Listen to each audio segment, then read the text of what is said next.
Hi there, how are you today? Good, how are you? I'm fine, thank you. As you know, what I have been doing is searching for various cities and towns throughout the country that have done a really great job at various aspects of responding to the crisis we're currently facing as a result of COVID-19. And I'm very impressed with what you have done for the town of Windsor, Colorado, especially as it relates to how you've set up virtual meetings and the information you're sharing. And I notice you have this information in various locations throughout various forms of social media. It's not just your website, but you put it out on Nextdoor.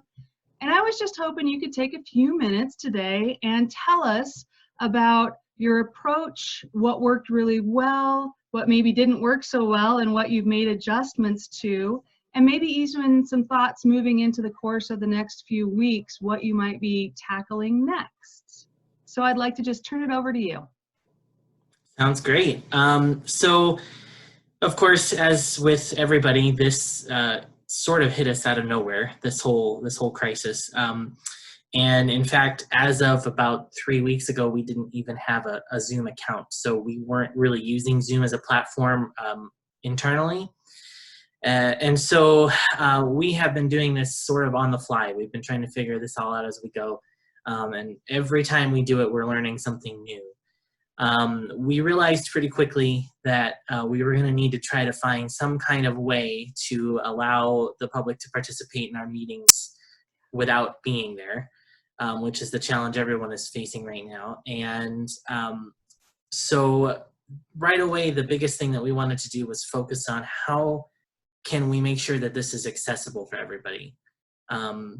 You know, Zoom is not necessarily the easiest platform to use, and if you've never used it before, jumping right in the middle of something like this is difficult for even you know, people that know their way around technology, let alone, you know, the average member of the public who may not even touch this stuff. So we really wanted to make sure that we were making it as accessible as possible, while still giving us the chance to have control over the meeting and to really present the meeting in a positive way. So we already broadcast our meetings on our cable channel and on YouTube. We live stream through YouTube as well. So we had some of this already in place from the get-go. But what we really wanted to do was figure out a way to bring the public into the meeting sort of seamlessly. And so what we've done is we have created a page, and I'll share my screen here so you can see this. We've created a page on our website, windsorgov.com/virtual meetings. And on this web page is basically everything anyone would need to know about how to join. So we lay out exactly why we're doing it this way. And then we go through some instructions on how to participate in a Zoom meeting.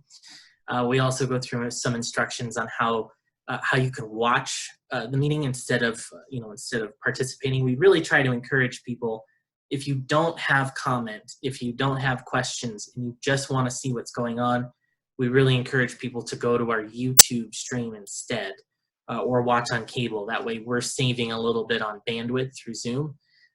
Because as we all know right now, everybody's at home, everybody's using the internet. So a lot of these services are really taxed right now. So, you know, we really make an emphasis to send people to our YouTube stream that way. So we also had to come up with a way to make it easy for people to access without making it easy for the wrong people to access. I know I've heard a lot about Zoom meetings that have sort of gone awry when you know, somebody breaks into their meeting and starts streaming stuff that shouldn't be streamed in public, you know, things like that. So really just disrupting meetings. And so what we started doing is we've put verbiage into our agendas, and I can pull one up here and show you.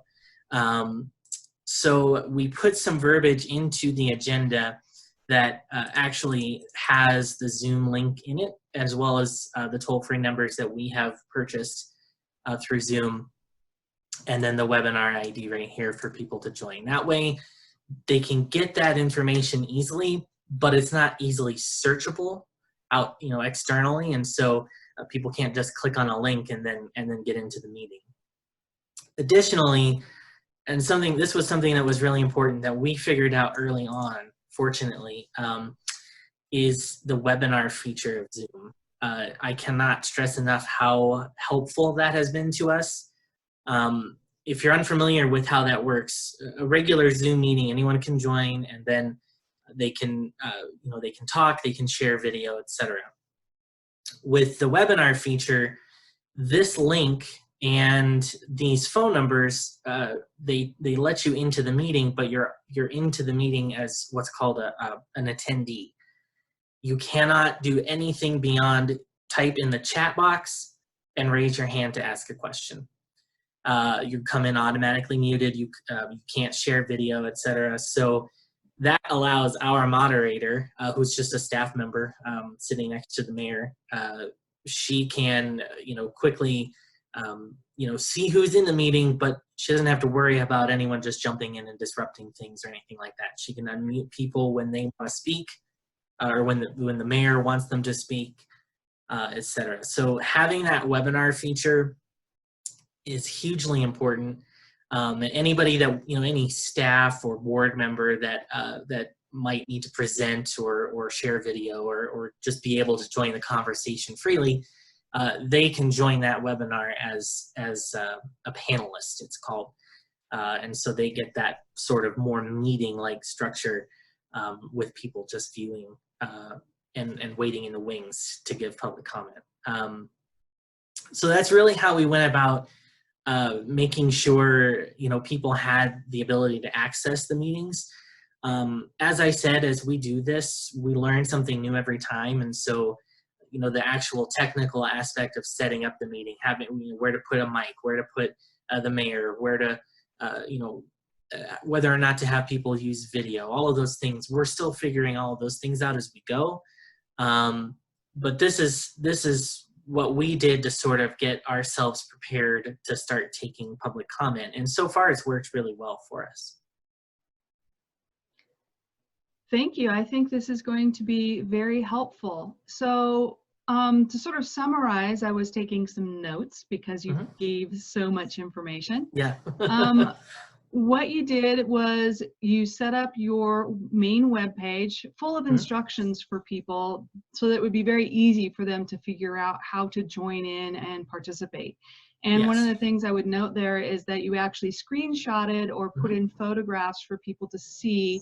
And I think that's really important for communication. You have these various ways for people to read it, for those who are really detailed, or if you're more like me and you're like, just skip to the big picture, you've got the photographs there, which is great. Yes.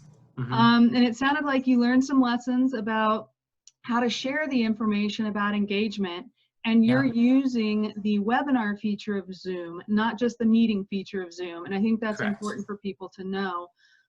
As you mentioned, a Zoom meeting is much different than a Zoom webinar, and it allows different opportunities for feedback and engagement, and a different way for the Town of Windsor to be able to participate and engage with the public. And it sounds like the rest of us, you're definitely still learning. So Absolutely. I know that that's one of the important things to keep in mind, is that as we go through this, we can all share some of our best tips and practices. Absolutely. So is there anything else? Go ahead, sorry. Yeah, no, that's okay. I would just say that, don't panic in those moments either, because that's been our biggest thing, is just we're gonna go through this and there's gonna be hiccups. We'll just learn from them. We'll use those for the next meeting and make the next one that much better. So that's been our biggest mantra, is just, we'll figure it out as we go, and we'll accept how it goes and learn from there. I think that's a great attitude, because I think certainly the people that I've talked to in the communities, they would rather have the ability to participate and have it not be perfect and have a few glitches and a few learning curves thrown at them, as opposed to not being able to share in that at all. So. Absolutely.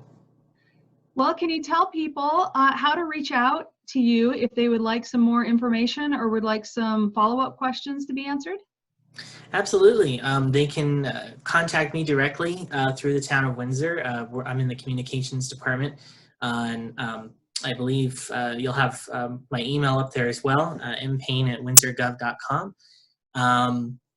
That's the best way to get a hold of me if you have questions or anything like that. Of course, you can reach out to anyone in our communications department as well. We've all been working through this as a team. It's not just me. We've learned a lot together, and so all of us have sort of become Zoom experts within the town. So reaching out to anyone in communications would be helpful. Great. Thank you so much for your time. We really appreciate it. And best of luck moving forward into the future. Let us know how things change and improve. Absolutely. Thank you for having me. Have a great day. You too.